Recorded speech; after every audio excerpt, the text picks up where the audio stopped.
Ya kami perempuan ya anak gadis lah. Heeh. Takut. Mana nggak takut.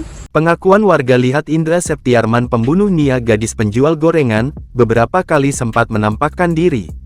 Sosok Indra Septiarman alias IS-31 tengah menjadi sorotan usai ditetapkan sebagai tersangka pembunuhan gadis penjual gorengan, Nia Kurniasari, 18. Warga sekitar pun merasa takut dengan IS yang hingga kini masih menjadi buronan.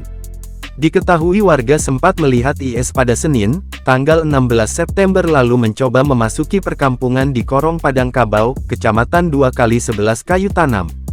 IS terlihat memasuki kawasan perkampungan tersebut dengan membawa senjata tajam. Di lain kesempatan tersangka itu juga kembali menampakkan diri menggunakan kaos berwarna hitam. Irat warga kampung tersebut mengaku sempat melihat IS dikejar anjing dan kembali ke arah hutan.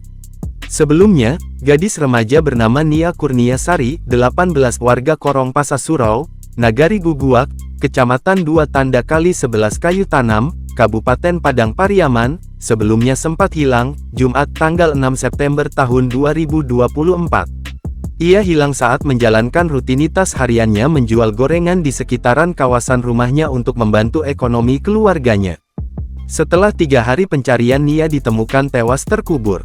Sang ibu Eli Marlina meyakini motif pembunuhan putrinya Nia Kurniasari tersebut bukanlah perampokan. Hal itu lantaran dia melihat petunjuk yang ada di tangan korban atau Nia. Kalau dapat, secepat mungkin pelaku ditangkap, dihukum seberat-beratnya. Kalau bisa, hukum mati.